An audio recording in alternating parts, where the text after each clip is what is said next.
자, 306페이지 소득세 총설 들어갑니다.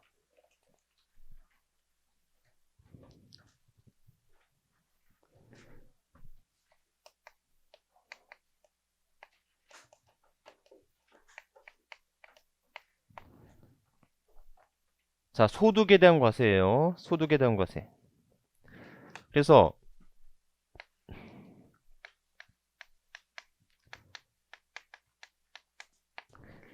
개인 소득에 대한 과세가 있고 법인 소득에 대한 과세가 있을 수 있죠.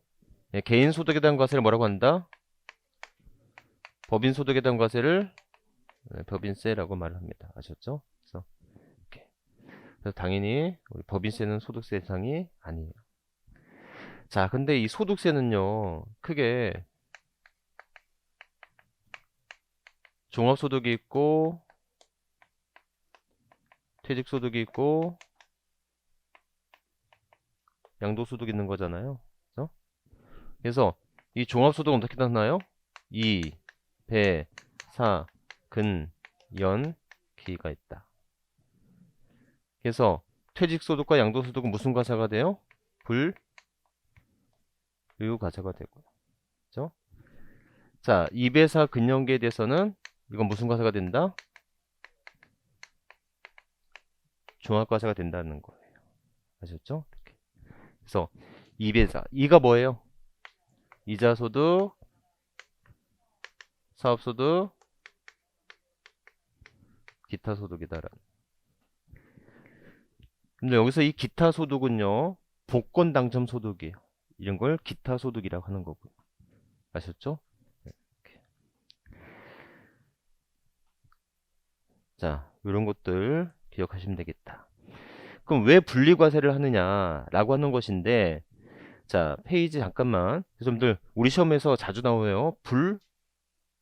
분류과세라고 합니다. 아셨죠? 이렇게. 여러분들 아까 하려고 했던 건데 비례세율이 있고 누진세율이 있다고 그랬죠? 선생님, 누진세율이 뭐예요? 응? 뭔지는 알겠는데 뭐라고 말로 묻죠? 여러분들 과표가 늘어나면 세액이 늘어나죠. 근데 과표가 늘어나는 것만큼 비례적으로 늘어나는 세율, 이런 세율을 비례세율. 과표가 늘어나는데 세금이 누진적으로 늘어나, 이런 세율을 누진세율이라 하잖아요. 그래서 여러분들 대표적으로 취득세는 비례세율이에요, 누진세율이에요? 비례세율. 농지냐 아니냐, 유상이냐 무상이냐에 따라서 차등 비례세율이 적용되는 거예요. 아셨죠? 자, 이에 비해서 등록면허세는요, 역시 비례세율, 누진세율 아니에요. 자, 이에 비해서 재산세는 비례세율도 있고 누진세율이 있는데, 자, 누진세율이 되는 거 뭐 있어요? 토지 중 별도합산과 종합산이 대상이 되죠. 그 다음에 주택 있죠. 뭐는 제외?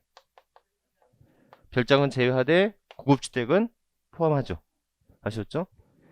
가만히 보니까 재산세 누진세율 대상이 되는 게 종부세 대상이 되는 거네. 응?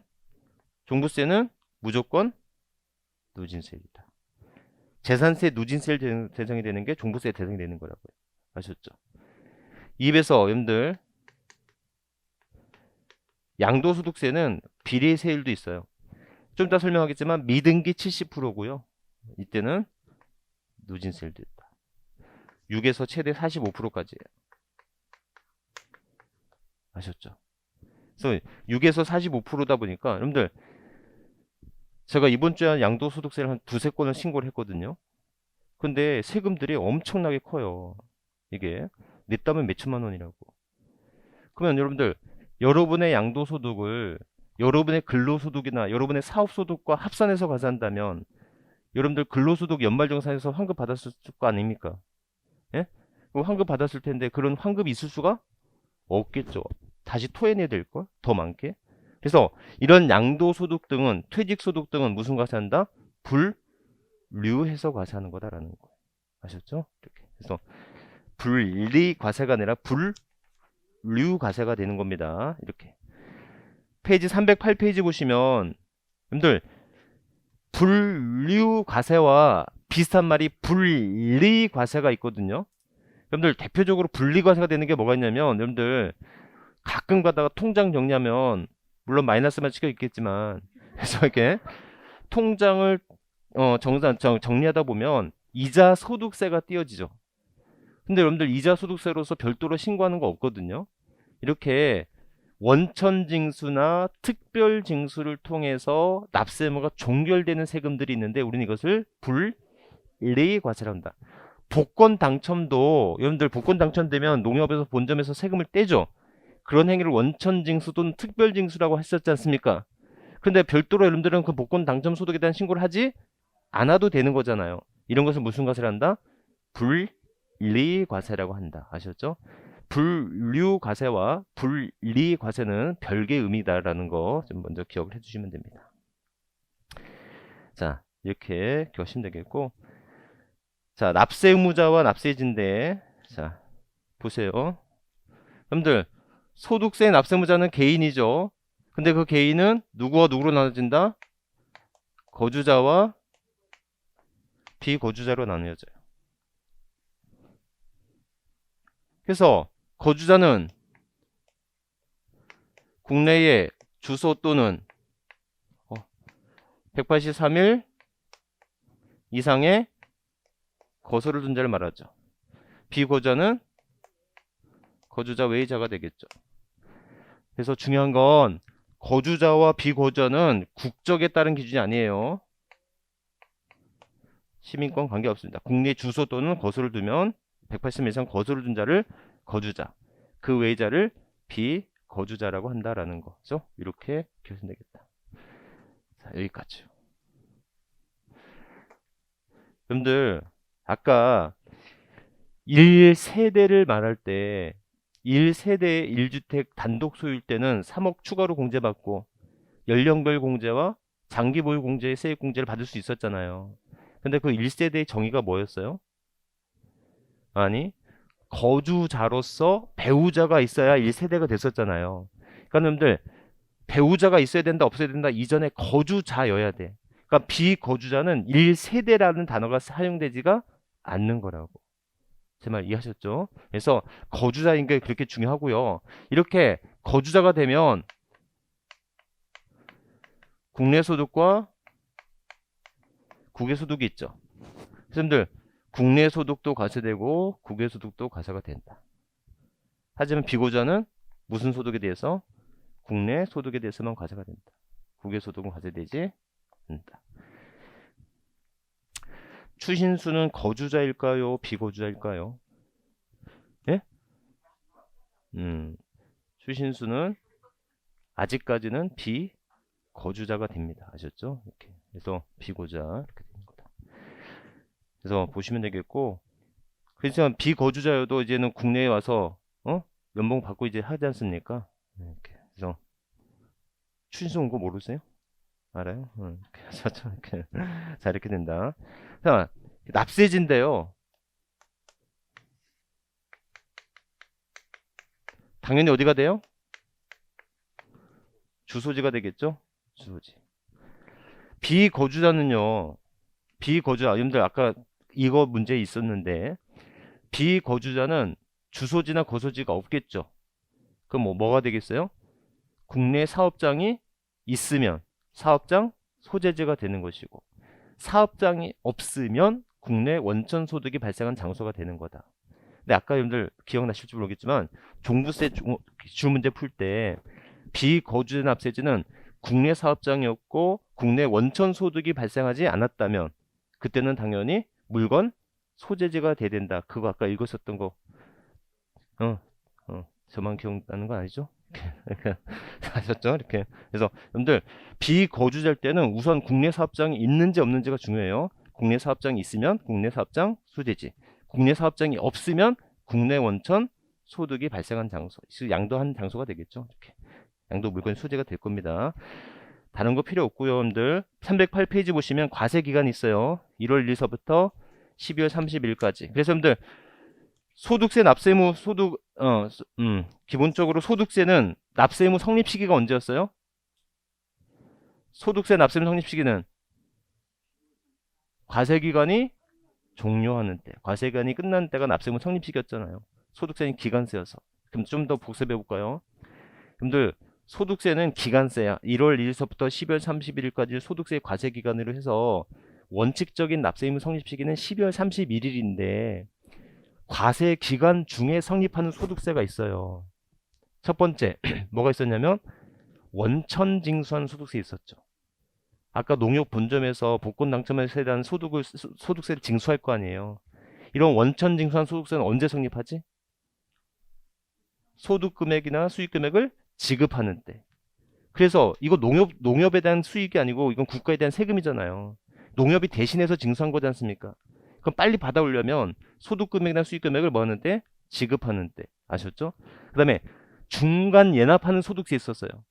중간 예납하는 소득세는 중간 예납 기간이 종료하는 때. 6월 30일이 되겠죠. 그죠? 그 다음에 중요했던 거. 예정 신고 납부한 소득세. 양도일이 속하는 달의 말일부터 2개월 이내에 예정신고 납부해야 되는데 이런 예정신고 납부한 소득세는 언제 성립한다? 과세표준이 발생한 달의 말일. 응? 이렇게 그래서 괜히 있네. 자 이렇게 된다. 아셨죠? 311페이지 여러분들 부동산 임대소득 다른 거 필요 없어요. 이제 다른 거 안 읽으셔도 돼요. 부동산 임대소득분 봅니다. 자 과세요건 있어요. 과세요건 뭐 있어요?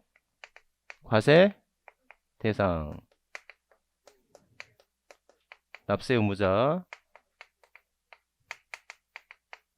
과세표준, 세율, 그죠? 부가와 징수. 자, 그러면 소득세 과세 대상 뭐 있어요? 종합소득, 퇴직소득, 양도소득이 있다. 아셨죠? 소득세 납세 의무자는 누구와 누구예요? 거주자와 비거주자가 되겠다. 종합소득의 종류는 뭐가 있어요? 이, 배, 사, 근, 연, 기가 있다라는 거예요. 그 중에서 여러분들 사업소득을 먼저 좀 공부를 할 거예요. 그래서 자 사업소득이 있는데 이 사업소득은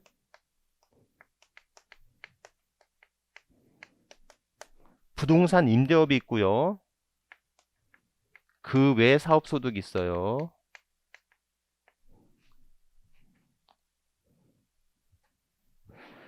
이 부동산 임대업은요.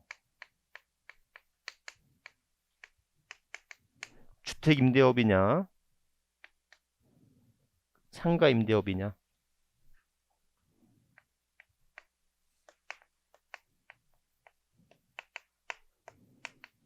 등이 있습니다. 자 그러면 임대업이냐 아니냐를 구분해야 되는 이유는 여러분들 그 제가 이제 이번에 부가가치세 신고 등을 한 걸 보니까 여러분들 많이 이제 막 뭐 언론에서 어렵다 하지 않습니까?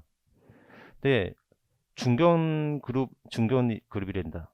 또 그는 기존에 사업을 하시던 분들은 잘 하고 있어요. 잘 돼요. 이제 뭐가 안 되냐면 결국 소상공인들이 힘든 거더라고요. 그는 일반적인 영업을 다른 사업을 하던 분들은 거의 출이 100억에서 200억 뛰고 막 그렇게 응? 많이 잘 된 데는 더 잘 되는데 이게 어려워지면 어려워질수록 빈익빈 구입부가 더 심해지는 것 같더라는 거죠. 그래서 이렇게 어찌됐건 사업을 임대업과 그 외의 사업을 소득으로 구분해야 되는 이유가 있다면 뭐가 있냐면 여러분들 결손금이라고 하는 게 있거든요. 올해 많은 이제 결손이 나는 사업자들이 많이 있을 텐데 이런 결손금은요.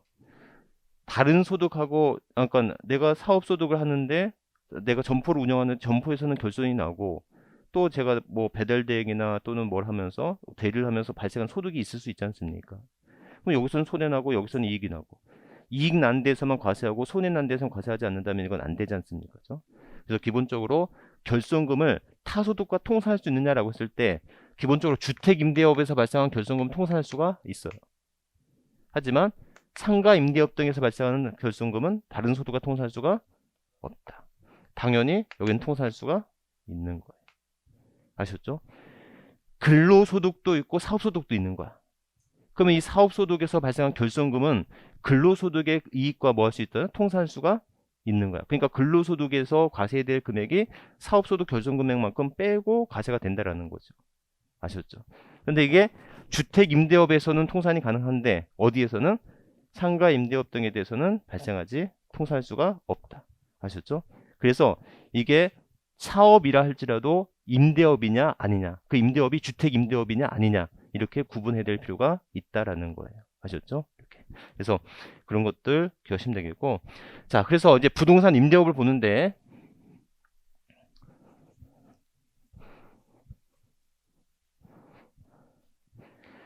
자, 부동산 임대 소득의 범위인데, 자, 보시면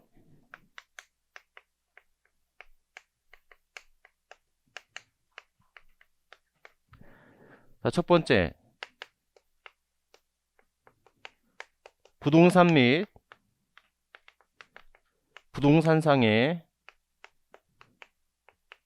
권리의 대여입니다. 부동산 및 부동산상의 권리의 대여예요. 여기서 부동산은 당연히 미등기 포함한다, 포함하지 않는다? 미등기 포함하죠. 여러분들 뇌물 과세할까 안 할까요? 뇌물 과세 합니다. 아셨죠? 뇌물도 기타 소득이에요. 여러분들 뇌물도 과세를 하는데 왜 그런지 당연히 생각해보면 당연하죠. 불법적인 소득에 대해서 과세하지 않는다면 다 불법해버리지. 아셨죠? 그러니까 소득은 불법, 위법 그런 거 적법 따지지 않고 소득 있으면 당연히 과세해야 되는 게 맞습니다. 당연히 미등기 부동산도 포함되고, 이때 부동산상의 권리가 있는데 부동산상의 권리가 뭐가 있어요? 전세권, 지상권, 지역권이 있어요. 자, 우리 이거 한번 해볼까? 자, 나중에 좀 이따 나올 거니까. 자, 이때 전세권 대여일 때는 이건 무슨 업으로 본다?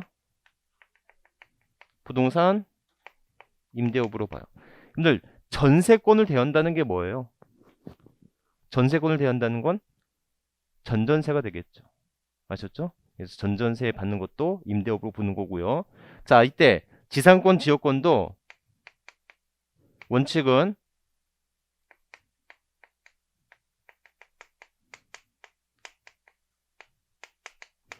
부동산 임대업으로 봅니다. 하지만 예외적으로 공익사업 목적으로 일시적 대여한다면 이때만큼은 기타 소득을 본다는 거예요. 그래서 시험 문제 제일 자주, 가장 자주 나오는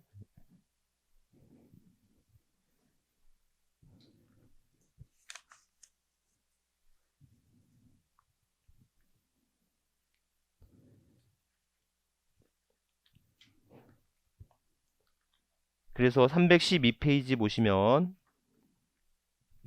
312페이지 보시면요. 더 알아보기 있어요. 부교재는 참고에 있어요. 똑같아요. 그래서 자기 소유 부동산을 타인의 담보로 사용하고 받는 대가도 무슨 소득이다? 임대 소득이고, 광고용 토지 가옥의 옥상 또는 측면을 사용하게 받는 대가도 무슨 소득이다? 임대 소득으로 봅니다. 부동산 매매업자가 일시적으로 대여하고 받는 소득도 부동산 임대업에서 발생한 소득으로 봅니다. 아셨죠? 이렇게. 자, 두 번째, 공장재단 또는 광업재단의 대여소득이에요. 그래서 공장재단 또는 광업재단의 대여소득인데 여러분들 이런 거예요. 자, 보시면 여러분들 공장재단이 뭐예요? 공장이 있고 토지가 있고 공장용 건물 등이 있고 공장에 쓰이는 기계장비 등이 있겠죠. 뭐가 없다고요? 돈이 없다고요. 돈이 없지. 돈을 빌려오려면 대출을 받아야 되는데 개별적으로 돈을 빌려주기는 쉽지 않죠. 그래서 이것을 하나의 재산으로 등기를 합니다. 목록을 작성해서 그 목록을 등기를 해요. 우리 이걸 뭐라고 한다? 공장 재단이라고 하는 거다. 아셨죠? 이런 공장 재단으로서 대여가 되면 이건 무슨 돈으로 보겠다? 임대 소득으로 보겠다라는 거예요. 여기까지 이해하셨죠? 자, 그런데 여러분들 나올 수 있는 문장은 뻔해. 나올 수 있는 문장은 뻔한데 어떻게 뻔하냐? 다시 한번 생각해 보면 자, 이렇게 되는 거예요. 공장 재단과 분리하여 기계 등을 대하는 것은 부동산 임대소득으로 본다. 그러지? 않겠죠. 아셨죠? 여러분들 얘가 임대소득으로 본다는 의미는 기계는 부동산이 아니잖아요. 기계 등은 부동산이 아님에도 불구하고 부동산 임대업으로 보겠다는 거거든. 근데 공장 재단과 분리하여 기계 등만을 대하는 것은 당연히 임대업 소득으로 보면 안 되는 거겠지. 아셨죠? 이렇게. 그래서 그 정도 보시면 되겠고. 자, 3번에 보시면 광업권자, 조항권자 또는 덕대가 채굴에 관한 권리 대여 소득입니다. 뭐 중요한 건 아닌데요. 마지막 줄에 보면 분철료는 포함하지 아니한다 이렇게 돼 있거든요. 근데 이게 분철료가 뭐냐면 이런 거예요.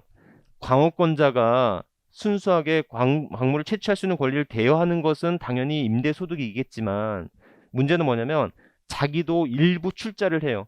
자기도 자기 기계 장비를 투입해서 광물을 채취합니다. 그랬을 때 그 광물을 채취하고 그 지분을 갖고 가는 걸 우리는 뭐라고 한다?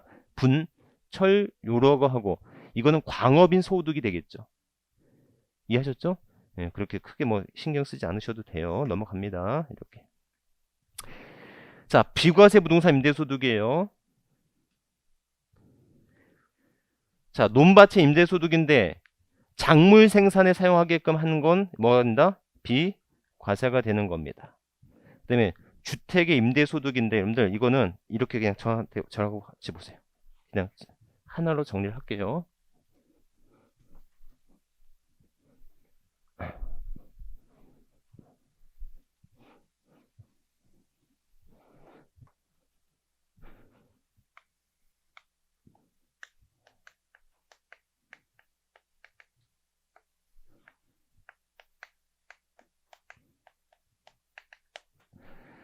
자, 월 임대료가 있고요. 간주 임대료가 있어요. 월 임대료가 있고 간주 임대료가 있다. 간주 임대료가 뭐냐?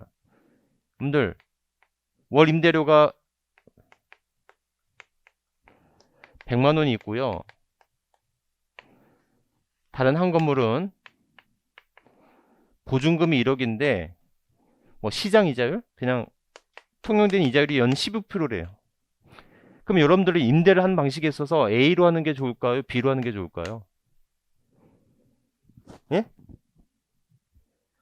여러분들 임대를 한다면 A 방식이 좋을 것 같아요? B 방식이 좋을 것 같아요? 또 아무 생각 없네. 똑같지. 왜? 여기서는 연 1200에 월세가 있고 여기는 보증금 1억인데 보증금 운용해서 이룰 수 있는 이자가 1200이 있다면 똑같은 거 아니겠어요? 맞죠? 근데 뭐가 문제냐? 얘는 실현된 이익이고요. 얘는 추정되는 이익이라고. 그러니까 얘는 세금을 과세하는데 얘는 세금이 과세가 되지 않는다. 보증금 자체로는 수익이 아니란 말이지. 제 말 이해하셨죠? 그러니까 얘는 실제 임대료고 이렇게 추정되는 임대료를 우리는 뭐라고 한다? 간주 임대료라고 한다. 그러니까는 월세를 많이 받는 사람과 보증금을 크게 받는 사람 간의 과세 형평성의 문제가 있을 수 있다는 거예요. 보증금 자체는 수익이 아니라는 거죠. 근데 그 보증금을 운영함으로써 얻을 수 있는 이자가 있다면 이걸 뭘로 본다? 간주 임대료라고 보는 거다라는 거. 제 말 이해하셨죠? 이렇게. 그래서 여러분들 임대소득은 실현된 월 임대료도 있지만 보증금에 대한 이자 상당액을 뭘로 보겠다? 임대료로 간주하겠다라고 해서 간주 임대료라고 하는 거예요. 그래서 여러분들 지금은 이제 그런 경우 없습니다. 지금은 그렇게 많이 없는데 옛날에는 임대차 계약을 이중으로 했어요. 실제로는 월세를 많이 받는 걸로 하는데 세무서의 신고는 보증금 많이 받는 방식으로 해서 신고를 했거든요. 그러면 세금이 많이 줄어드니까. 근데 이제 사회가 발달하다 보니까 임차인이 나갈 때 세무서에다 일고 나가더라는 말이에요. 그래서 5년치를 한꺼번에 받는 이제 이렇게. 그래서 자, 상가는요. 상가는 월 임대료도 과세하고 간주 임대료도 과세가 돼요. 상가는 필요 없어. 다 과세가 돼요. 자, 그런데 주택은요. 주택은 원칙은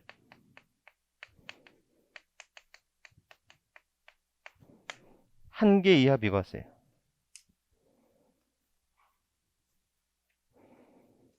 한 개 이하 비과세. 하지만 예외적으로 과세가 되는 게 있어요. 그래서 왜 과세가 되느냐 봤더니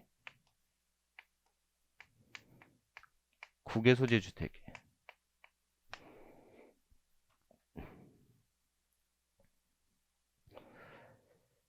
그 다음에 고가주택.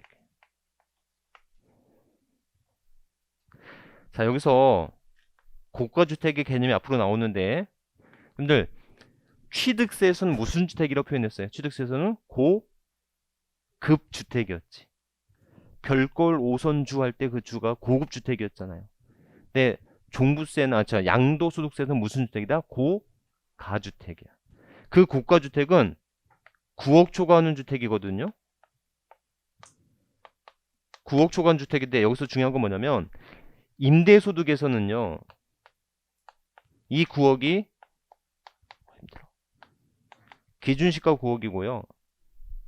양도소득에서는요. 실가가 9억 초과한 주택을 말하는 거예요. 아셨죠?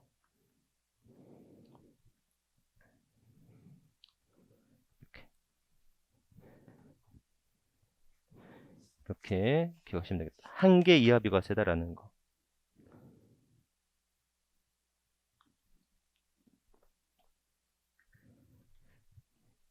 이때 여러분들 한 개 이하다라고 쓸 때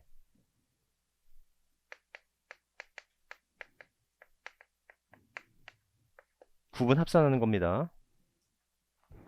근데 한 개야. 그러면 이게 무슨 말인가 하면 내가 주택이 두 개 있는데 하나는 내가 살고 하나를 임대 줬어요. 이거 과세예요, 비과세예요? 과세예요. 한 개란 소유 주택 수가 한 개일 때 비과세가 되는 거예요. 아셨죠? 근데 이때 한 개인지 아닌지를 판단할 때 제가 한 채가 있고 제 배우자 명의로 한 채가 있다고 했을 때 이거 한 개로 본다, 두 개로 본다? 두 개로 본다라는 거예요. 아셨죠? 주택 수가 하나냐 두 개냐 판단할 때는 부부 합산해서 판단하는 거예요. 다만 과세는 개인별로 하는 겁니다.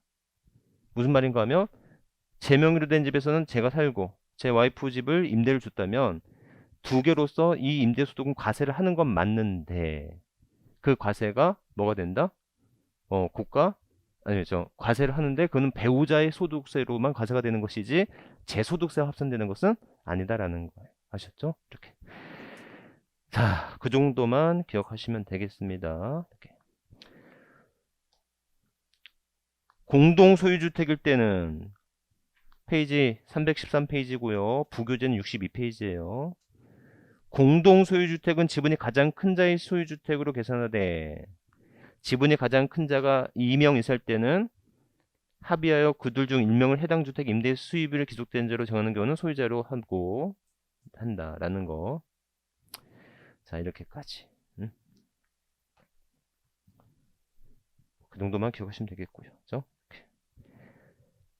자, 그 다음에 여기 이렇게 해서 여러분들 요 정도 기억하시면 되겠고, 자, 간주임대료인데 주택의 간주임대료는 원칙은 과세하지 않습니다.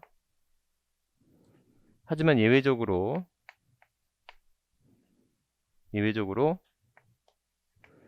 몇 주택 이상? 3주택 이상이고 엔드 몇 개 초과? 3억? 초과 시에는 때는 과세를 하겠다는 거예요. 아셨죠?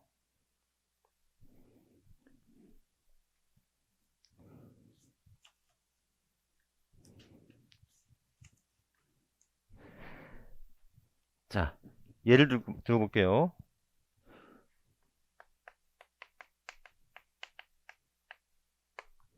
기준시가 20억이고요. 보증금이 10억이에요. 월 임대료가 200입니다.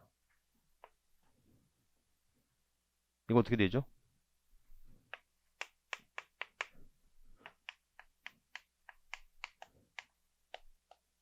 1주택을 소유하고 있는 자가 임대를 했어요. 근데 1주택인데 어떻게 임대하지? 자기도 임대차 살고, 맞죠? 자기 주택 임대해 주는 경우 있을 수 있죠? 그래서 이렇게 그럴 경우. 자, 여러분들 항상 임대소득이 나오면 월 임대료인지 간주 임대료인지 제 말 이해하셨죠? 월 임대료 과세한다 안 한다? 과세? 하죠. 왜요? 1주택인데 기준시가가 9억 초과잖아요. 기준시가가 9억 초과니까 당연히 임대료 과세해야 되겠죠. 간주 임대료 과세한다 안 한다? 안 한다. 왜? 그렇지. 보증금의 합계액이 3억은 초과했지만 몇 주택 이상이어야 돼요? 3주택 이상이어야 되잖아요. 무슨 말인지 아셨죠?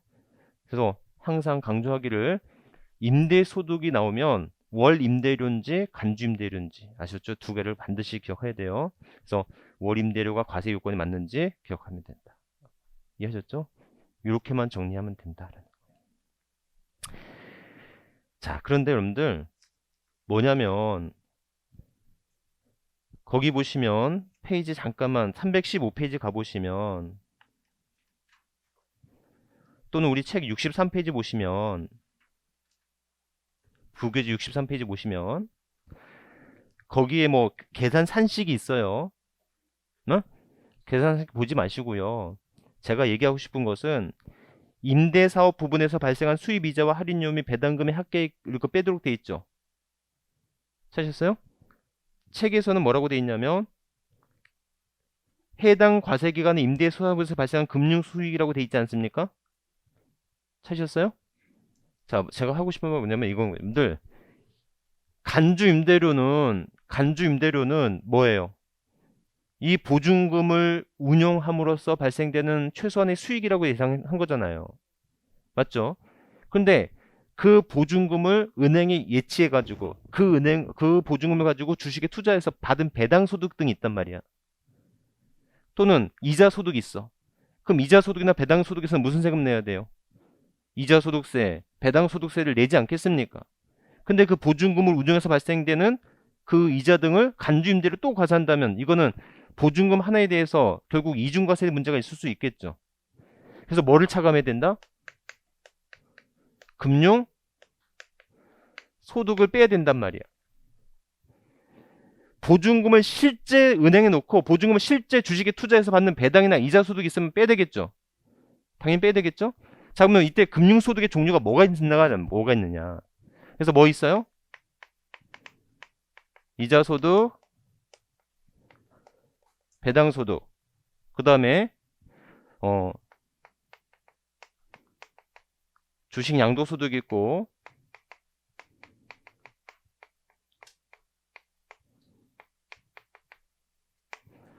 신주 인수권부 양도 소득 이런 게 있거든요. 자, 여러분들 얘네들은 소득세가 과세가 돼요. 하지만 주식이나 신주 인수권부 양도는 소득세 대상이 아니거든요. 이해하셨어요? 그러니까 여러분들 여기서 금융되는 공제되는 소득은 뭐다? 이자 소득과 배당 소득만 공제가 되는 것이지 공제되지 않다. 아마 문제 좀 이따 나올 거예요. 한번 보시면 돼요.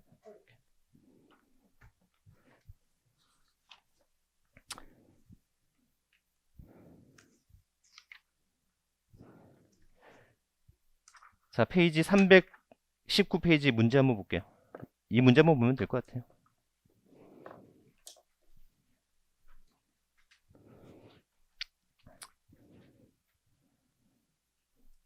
다른 거 안 봐도 돼요. 자, 확인 예제. 소득세법상 거주자의 부동산 임대업에서 발생한 소득에 관한 설명으로 옳은 것은 공익사업과 관련된 지역권 설정 대여 소득은 사업소득이다. 무슨 소득이다? 기타 소득. 두 번째, 공익사업과 관련된 지상권 설정 대여 소득 역시 기타 소득. 이 문제 엄청 나왔습니다.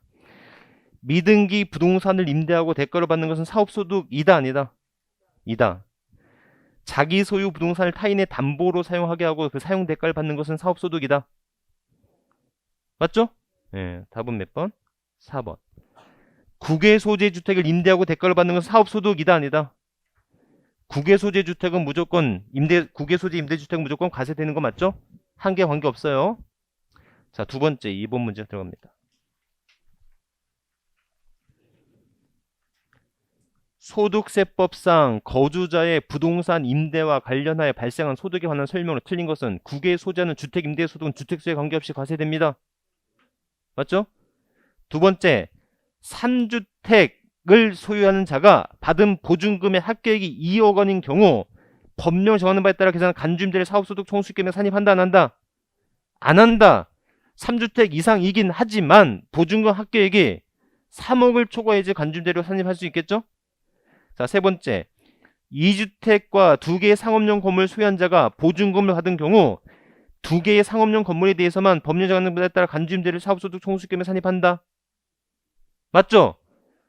건물 주택이 아닌 상가에 대해서는 간주임대료 무조건 계산한다.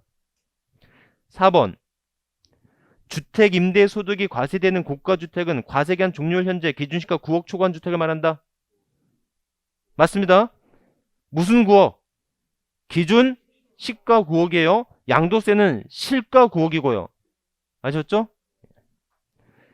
5번, 사업자가 부동산을 임대하고 임대료 외에 전기료, 수도, 요금 등 공공요금 명목으로 지급받는 금액이 공공요금 납부액을 초과할 때 초과하는 금액은 사업소득 총수익금액에 산입합니다. 당연하겠죠?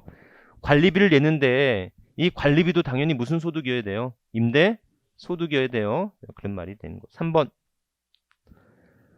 소득세법상 거주자가 2021년도에 국내 소재 부동산 등을 임대하여 발생하는 소득에 관한 설명 틀린 것은 공익사업과 무관한 지상권 대여로 인한 소득은 임대에서 발생한 소득에 포함합니다. 맞죠? 두 번째, 부동산 임대업에서 발생한 소득은 사업소득에 해당합니다. 예. 주거용 건물 임대업에서 발생한 결정금은 종합소득 과세표준 계산할 때 공제합니다. 맞아요? 틀려요? 맞죠? 주거용 임대업이 아닌 상가 임대에서 발생한 결정금 등은 다른 소득과 통사할 수 없다. 주택에서 발생한 결정금 통사할 수 있다. 부부가 각각 1주택을 한 채씩 보유한 상태에서 그중 1주택을 임대하고 연간 1,800원 임대를 받았을 경우 주택 임대에 따른 과세 등 분리과세, 종합과세를 선택할 수 있다. 네, 그렇다고 봅니다. 자, 5번. 임대 보증금의 간주 임대료와 간주 임대료를 계산하는 과정에서 금융 수익을 차감할 때 금융 수익은 수입이자와 할인료, 수입 배당금이 있을 수 있지만 유가증권 처분 이익이나 신주 인수권 처분 이익은 공제되는 금융소득 한다 안 한다? 안 한다라는 겁니다. 왜 이런 문제가 나오냐? 여러분들 법인세법에도 간주임대료 규정이 있거든요. 근데 법인세법은 유가증권 처분이익이나 신주증권 처분이익을 법인세에서는 과세를 해요. 그러니까는 법인세법에서는 금융소득에 있어서 수입이자 수입배당금도 있지만 유가증권 처분이익 또는 신주증권 처분이익도 공제되는 금융소득으로 보거든요. 아셨죠? 하지만 소득세법에서는 유가증권 처분이익이나 신주증권부 처분이익을 과세되는 소득으로 보지 않기 때문에 이때는 차감되는 금융소득에 포함시키지 않는 거다. 이런 문제가 왜 나오는지 이해하시겠죠? 네. 그래서 법인세법하고 차이가 있었기 때문에 이런 문제가 좀 출제가 된 거였어요. 그래서 소득세법에서는 유가증권 처분이익이나 신주증권 처분이익을 과세 대상으로 삼고 있지 않기 때문에 간주임대에서 공제되는 금융소득으로는 수입이자와 수입 배당금만 있을 뿐이다 라는 거 이해하셨죠? 이렇게 기억하시면 되겠다. 오늘 뭐 부동산 매매업이 있는데 이거는 그냥 안 보도 될 것 같아요. 부동산 임대업 매매업은. 그래서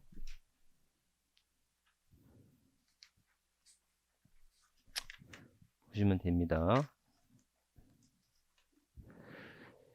문제 풀어볼까요? 자, 단원 마무리 325페이지 한번 볼게요.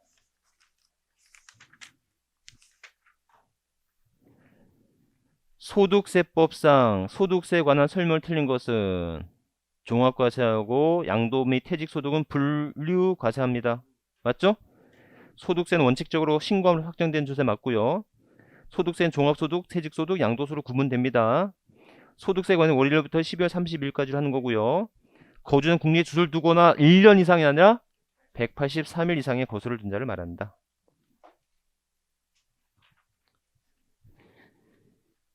2번 소득세법상 거주자의 주택임대소득의 비과세 및 총수익 금액에 관한 설명으로 옳은 것은 임대하는 국내 소재 1주택 비과세 여부 판단 시 가액은 기준시가 6억이 아니라 9억. 소득세법상 기준가 5억인 국외 소재 주택을 임대하는 경우는 비과세된다. 예? 국외 소재한 주택 무조건 과세잖아요. 본인과 배우자가 각각 국내 소재 주택을 소유한 거 이를 합산하지 아니하고 이미 틀렸다. 맞죠? 합산해서 판단합니다. 4번 국내 소재 3주택을 소유한 자가 받은 주택 보증금 합계 4억 원인 경우 보증금에 대해 법령에 정한 산식에 계산하는 금액 총수익 금액 산입합니다. 맞죠? 3주택 이상이고 3억 초과했죠? 그럼 간주대로 과세? 한다. 5번 과세기간 종료 현재 소유 중인 국내 소재 주택에 대한 주택 임대소유 비과세 여부 판단 시 기준가는 과세기간 개시를 기준으로 판단하는 게 아니라 과세기간 종료일이다. 여러분들 양도소득세에서는 9억은 양도 시점이에요. 아셨죠? 9억이냐 아니냐를 판단을 양도 시점에서 9억 판단하는 거고요.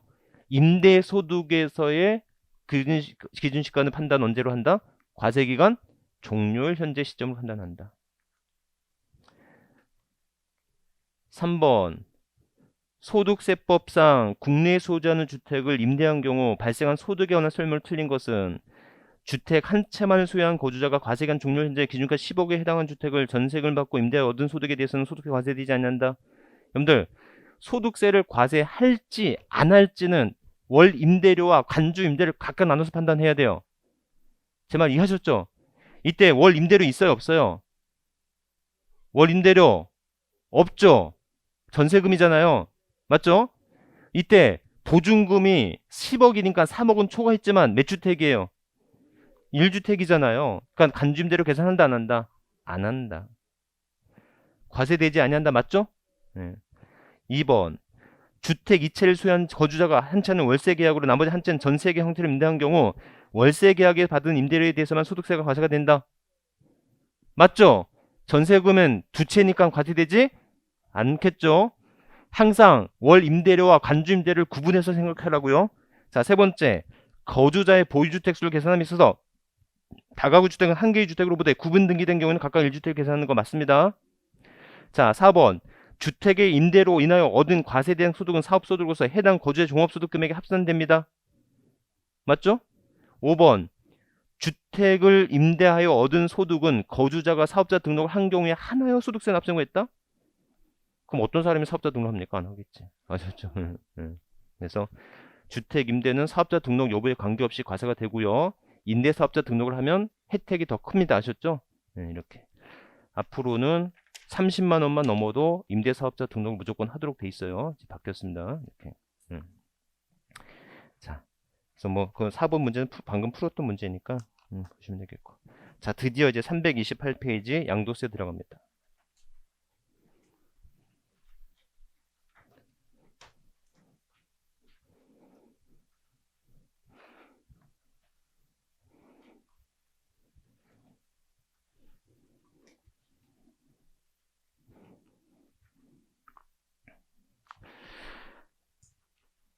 자, 뭐 여러분들 지금까지도 중요했지만 이제 지금부터가 중요해요.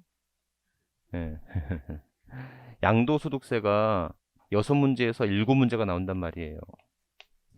예? 그래서 단일 세목으로서는 가장 많이 나오는 문제이니까 양도소득세에서 여러분들 결국 양도소득세를 몇 개를 맞느냐가 결국은 뭐예요? 고득점을 맞느냐 아니냐 이게 차이가 있다는 거예요. 아셨죠? 그래서 여러분들 뭐 지금도 중요했지만 특히 다음 주가 중요하고요. 아셨죠? 특히 다음 주는 꼭 빠지지 말고 좀 오셔야 돼요. 이렇게. 자, 양도소득인데 양도소득의 과세 대상은요. 결국 열거된 자산을 양도할 때 낸 세금이에요. 잠깐 생각해봐요. 자, 취득세 과세 대상은요. 열거된 자산을 취득할 때 낸 세금이거든요. 열거된 자산이 뭐가 있냐면 부동산, 부동산에 준하는 것, 각종 회원권, 부동산이란 토지와 건물, 부동산에 준하는 것은 차량, 기계장비, 임목, 항공기, 선박, 광업권, 어업권, 양식, 어업권. 각종 회원권은 골프, 콘도, 승마, 요트, 종합체육시설 이용 회원권이 있었다. 그 중에서 주식 안 됐었고요. 용익물권 안 됐었고요. 그죠? 그 다음에 등기된 부동산 임차권 안 됐었죠. 이런 것들은 양도소득은 대상이 되는데 취득세 대상이 되지 않는다. 특허권, 영업권도 대상이 안 된다라고 했었잖아요. 기억나시죠? 이렇게.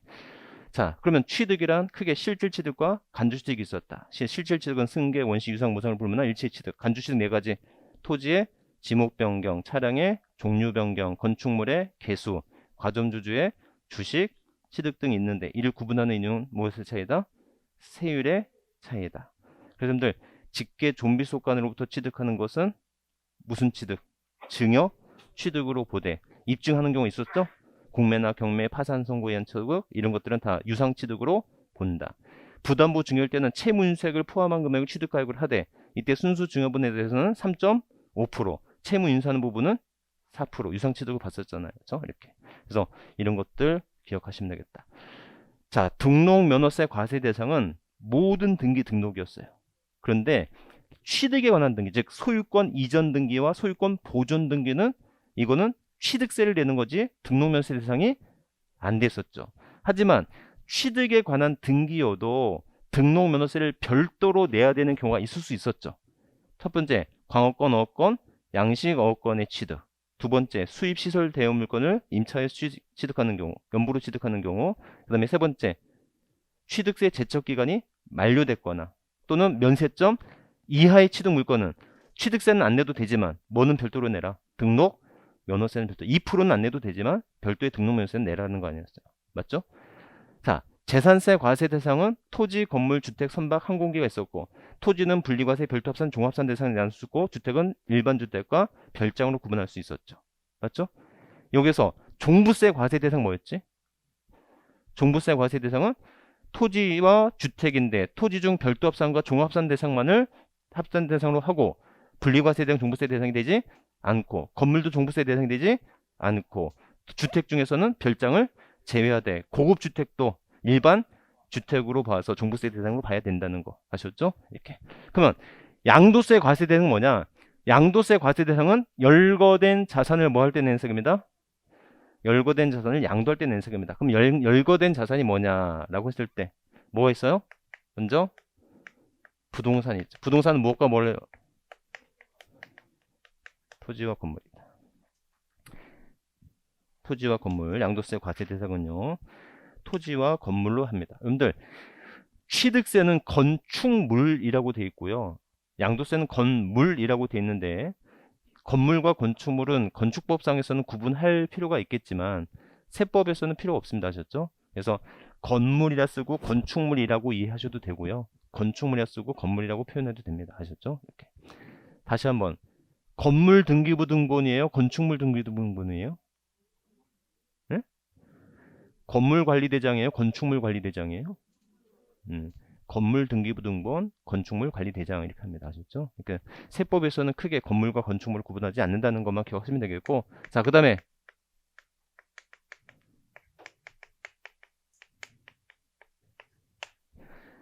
부동산에 관한 권리가 있어요. 여러분들 이 부동산에 관한 권리는 뭐 할 수 있는 권리가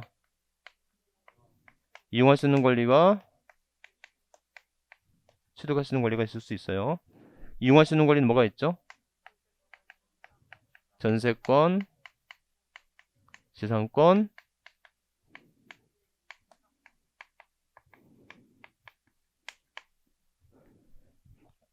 자,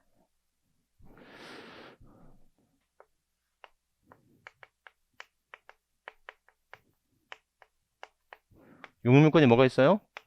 전세권, 지상권, 지역권이라고 할게요. 지지전. 자, 얘네들 취득세 내요, 안 내요? 예? 또 처음부터 다시 가야 돼? 안 내죠? 용익물권 안 된다고 그랬잖아요. 자, 얘네들 등록 면허세 내요, 안 내요? 내죠? 얼마 내야 돼요?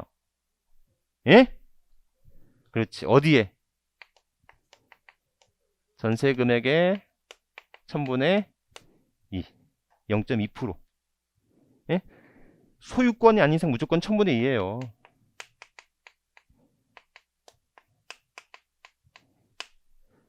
근데 부동산 가격이냐 채권 금액이냐가 중요한 거 아닙니까? 그래서 지상권은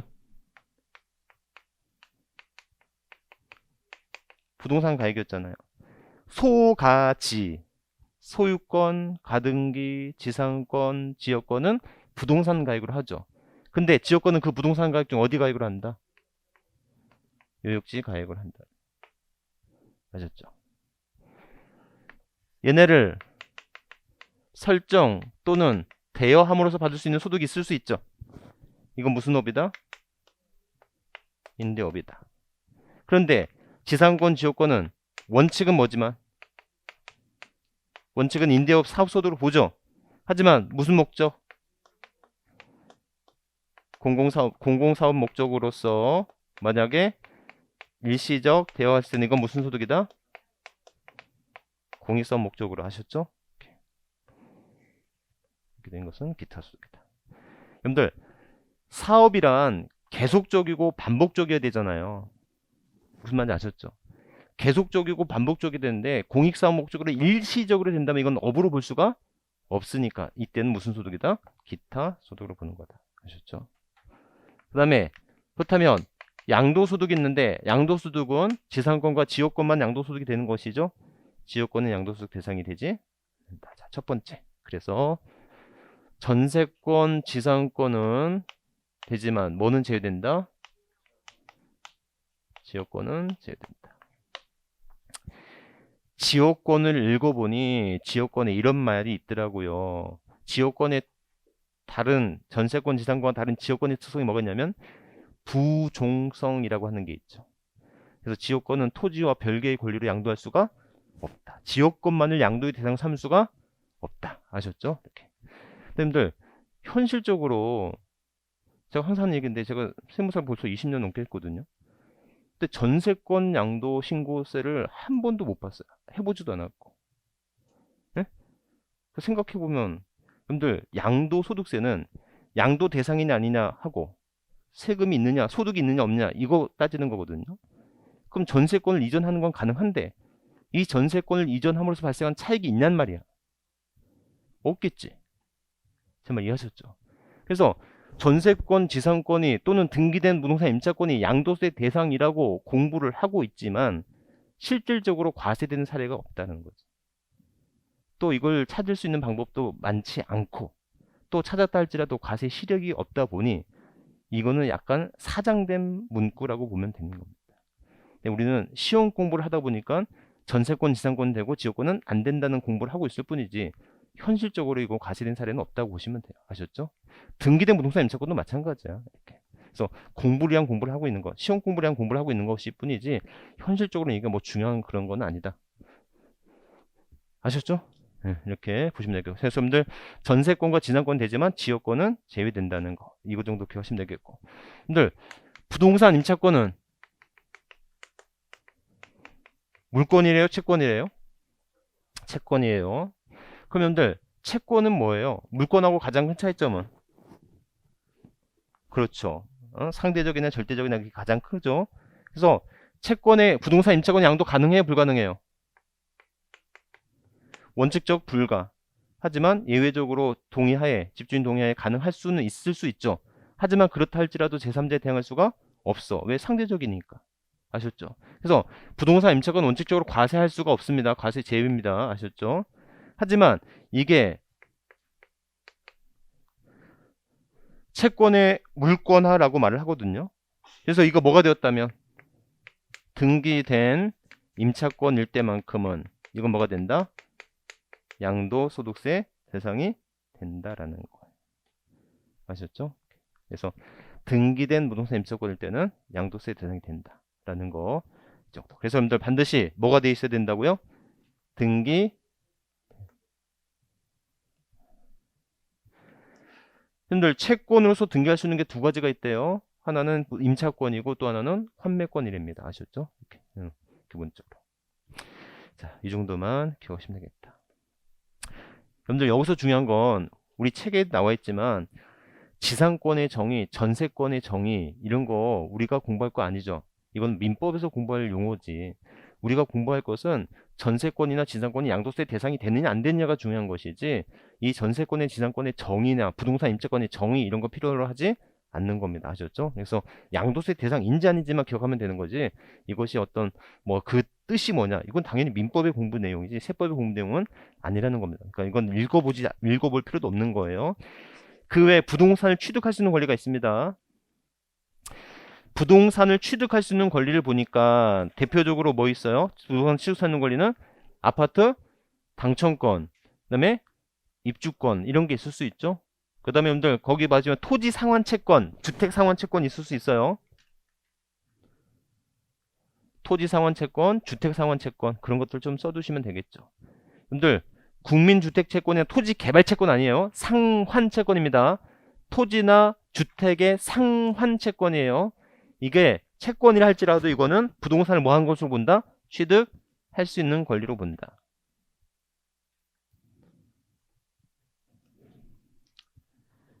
자, 그 다음에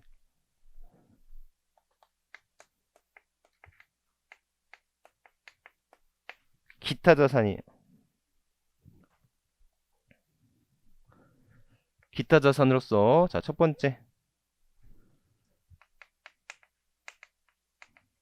사업용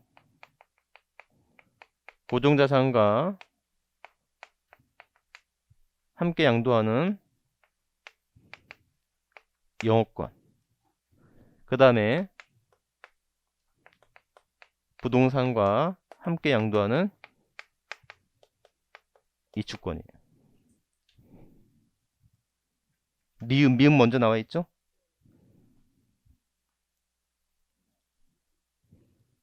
찾으셨죠? 네. 자, 여기 보세요.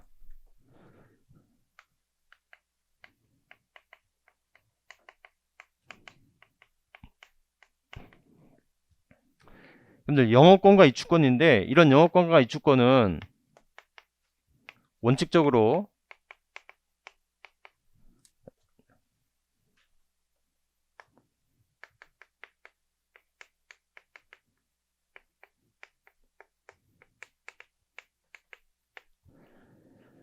단독으로 양도할 때는 이건 기타 소득이에요. 기타 소득 아셨죠? 그래서 하지만 사업용 고정자산과 함께 양도하는 경우에는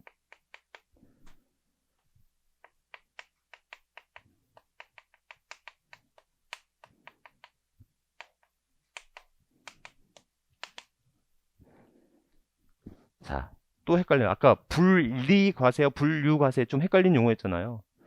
자, 소득세법 또 하나가 된 건 기타 소득으로 보는 것과 기타 자산의 양도로 보는 것은 서로 별개 문제다. 기타 소득으로 과세하는 것은 뭐가 되는 거고요? 종합 과세가 되는 것이고 기타 자산의 양도로 보는 것은 양도소득세로서 무슨 과세한다? 분류 과세하게 된다. 기타 소득으로 보는 것과 기타 자산의 양도로 보는 것은 별개 문제다라는 거 아셨죠? 이렇게. 자, 그래서 여러분들 사업용 고정자산과 함께 양도한 영권 이게 무슨 소린가 하면 여러분들 이런 거예요. 이거는 보통 일어나는 일이 아니라 여러분들 수용을 한번 받아보면요. 수용이 될 때 딱 보니까 나오더라고. 수용이 보상 명세가 나오는데 보상 명세의 가장 큰 게 토지고요. 그 다음에 건물이에요. 건물 가격이에요. 그 다음에가 뭐냐? 영업권입니다. 주택이 수용이 아니라 상가 등이 수용되면 당연히 뭐 보상해야 돼요? 영업권도 보상해줘야 되는 거잖아요. 그러니까는 사업용 고정자산과 함께 양도하는 영업권이라고 했을 때 원래 토지 건물은 양도세 내야 되고 아셨죠? 토지 건물이 수용되면 양도세 내야 되고 원래 영업권의 양도는 뭘로 내야 돼요? 종합 소득세를 내야 되는 거야. 아셨죠? 그러니까는 나는 수용당한 사람 입장에서는 하나 수용이라고 하는 사건에 대해서 종합소득세 신고와 양도세 신고를 두 개를 다 해야 된단 말이에요. 그러지 말고 사업용 고정자산과 함께 양도한 영업권, 토지 건물 등과 함께 양도한 영업권과 이주권이 있다면 그냥 원스톱으로 해. 뭐 양도 소득세로 한꺼번에 신고해라는 거예요. 정말 이해하셨죠? 자, 이해만 하고 실행 옮기면 안 돼요. 왜냐면 양도세는 누진세율이잖아요. 그러니까는 토지 건물에 대한 양도세도 큰데 영업권에 대한 양도세도 같이 신고해버리면 이거는 세금이 엄청나게 폭탄이 나온다고. 아셨죠? 그러니까는 실무에서는 토지 건물은 그냥 양도세 신고하고 그냥 영업권은 기타 소득으로서 종합소득세 신고하는 게 훨씬 더 유리해집니다. 아셨죠? 그래서 이거는 현실적이지 않는 거예요. 그러니까 원래는 양도세를 과세하게 돼 있는데 실무적으로는 그렇지는 않다. 그냥 그렇게만 이해하고 계세요. 사업용 고정자산과 함께 양도는 영업권이다. 그래서 여러분들 용산 참사가 있었잖아요. 그 용산 참사에서 문제가 됐던 사람들은 지주들이에요, 세입자들이에요? 세입자들이에요. 세입자들이 이렇게 투쟁을 할 수밖에 없었지 않습니까? 그죠? 그런데 국가 입장에서도 좀 서울시 입장에서도 좀 그런 게 영업권 보상을 뭘로 할 거냐는 거예요. 평가를. 결국 뭘로 해야 됩니까? 뭘로 할 수밖에 없겠어요. 세금 신고 등으로 할 수밖에 없는 거잖아요. 그러니까 세금 신고는 적게 해놓고 보상은 많이 해두고 이런 게 좀 약간의 그런 게 있죠. 그러니까 누가 옳다 그르다의 문제가 아니고 그렇죠. 이렇게 참사가 일어나는 거. 그러니까 하고 싶은 건 뭐냐면 우리나라가 보상에 대한 그게 잘 돼 있대요. 특히 토지나 건물 이런 유형자산에 대한 평가나 보상 문제는 배상 문제는 잘 돼 있는데 이렇게 무형자산에 대한 또는 무형자산의 어떤 권리에 대한 어떤 평가가 좀 미진하다고 하네요. 이게 그래서 근데 거기서 평생을 먹고 살았는데 영업권 1,000만 원 보상해 준다 그러면 그들이 나가겠습니까? 못 나가겠죠. 저는 이렇게 그런 문제가 있었던 거다. 그러니까 여러분들 요거 정도 기억하시면 되겠어요. 아셨죠? 그 다음에 뭐 있어요? 특정 시설물 이용권. 특정 시설물 이용권 회원권이 있어요. 그 다음에 여러분들 디귿 니을이 있죠. 디귿 니을. 네? 그래서 디귿 니을을 여러분들 그냥 요건 같은 거 외우지 마세요. 필요 없어요. 부동산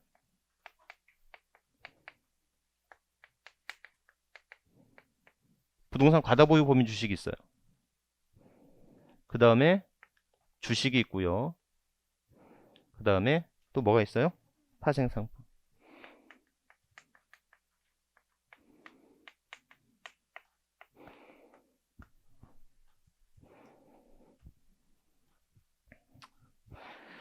제 업체가 거래처가 있는데요.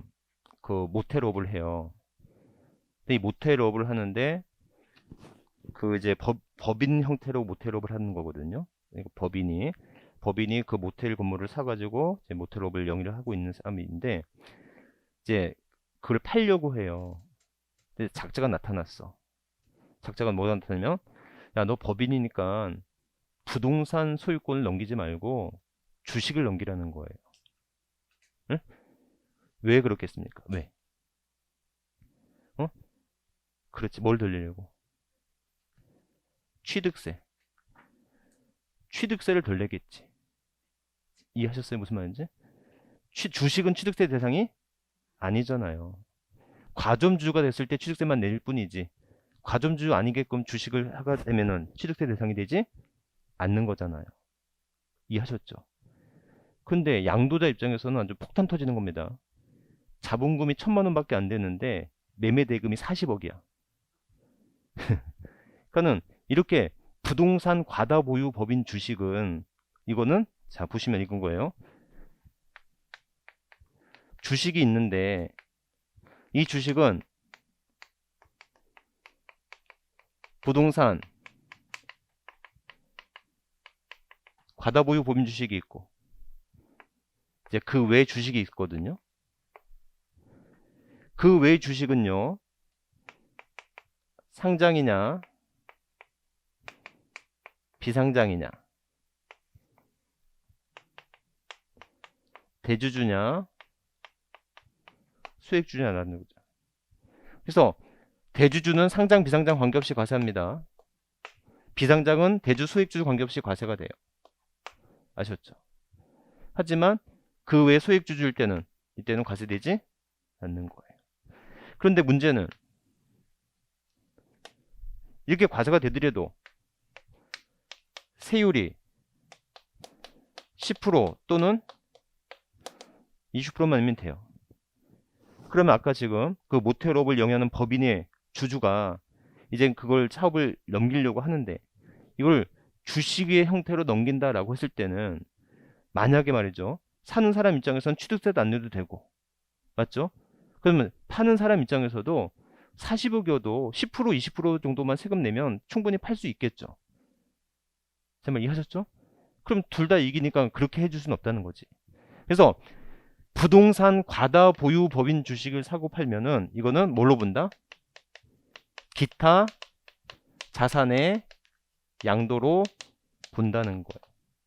그러니까 6에서 몇 프로다? 40.